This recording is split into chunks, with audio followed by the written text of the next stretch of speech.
Hi everyone and welcome to this week's Monday Memo.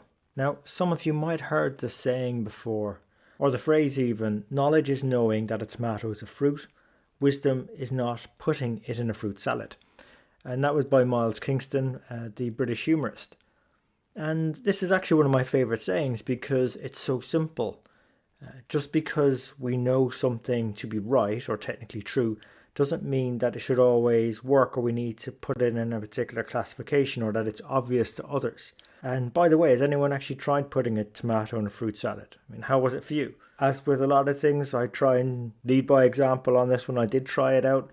It's okay, but it just doesn't really work. So that's a bit of wisdom there for you. Now, in finance, we have this challenge all the time between demonstrating to others our knowledge as opposed to our wisdom. I mean, I don't know about you, but how many times have we seen it ourselves or even been there ourselves that there's a positive NPV decision to be made that we share with executives or decision makers, but it won't take action unless we dress it up in language or a way that works for them. This will improve your win rates, or it'll help you get you 10% near your margin goal, or help you make budget much easier. Or thinking of budget, have you ever had to ask a team of managers to reduce their travel expenses or budget holders to reduce their travel expenses so they could make the number? They won't take action unless you show them that holding one of their meetings, say virtually a month, will save them enough to avoid a restructuring program later in the year, which will be much more disruptive to their operations. Or if you're a leader and you know there's a networking event coming up and it'll be good for one of your team to be there, but the only way you're going to get them to attend is by linking the outcomes from that event using your wisdom to how it will help their career plan to gain experience in another area of the business. And the tomato in the saying in our case is our technical knowledge. And it can seem very ordinary to us and we might take it for granted sometimes that it's particularly known to everyone. Why wouldn't you do something that's positive NPV? Why wouldn't you do something that makes money or improves cash flow? Because it's so obvious to us. But with wisdom of how the world really works, with that appreciation, we then should be able to allow ourselves to present those simple, obvious things like tomatoes to others in a much more effective manner that works for them and tastes good to them. And that's a distinction between knowledge and wisdom, and it's becoming even more applicable in modern finance teams today.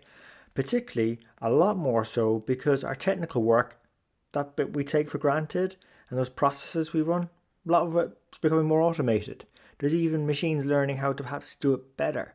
So to remain relevant, we must not just only be able to demonstrate our knowledge to others, but our wisdom. It's like applying that knowledge in a way that works for others, that tastes good to others, that others want to have more of. Creates an appetite for that.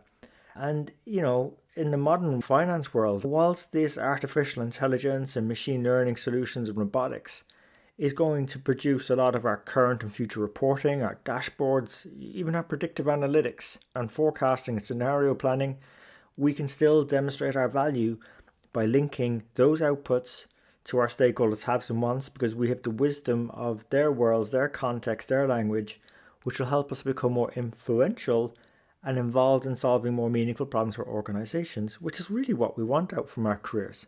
Because that importance of understanding wisdom over knowledge will allow us to adapt in the right way, to adapt to these more modern ways of thinking, this Industry 4.0, Industry 5.0, so we can have more rewarding careers in finance, as well as ensure we have an edge, a continued edge over these machines for a long time to come. So I encourage you to think about perhaps maybe 3 areas where you possess certain areas of wisdom, as opposed to just simple knowledge or tomatoes, that would benefit those around you. Now, I shared some from earlier from my context, but if you can't think of any, or even if you just think of 1 or 2, maybe find out those 3 by seeking mentors to fill in your gaps. There's no faster way I know of gaining wisdom than by seeking out the advice of another who's been there before, and that's why we invite guest mentors onto the Strength of the Numbers show, to share with you their hard-won lessons, their mistakes, where they've benefited from the knowledge of others, what they learned on their career journey, whether it was trying to get a point across, or if they were moving country, or they were taking on a new role, or even some of the resources they've enjoyed reading and benefiting from, And one of my favourite sections of our shows is the best bit of advice they've ever received. And probably second to that is their parting thoughts, where they're wrapping up those nuggets of insight, of wisdom that they've gained over many years in their career. So look, hope you enjoyed this episode. If you did, please remember to share with your friends and colleagues. You can subscribe on all the major platforms: iTunes, Stitcher, SoundCloud, YouTube, Spotify. And just got some great news that we've been accepted onto the Amazon Music platform. So this will make it even easier to subscribe to strengthen the numbers. And as always, really appreciate investing your time with us today. So until next time, take care of yourselves and let's keep on building our strength in the numbers.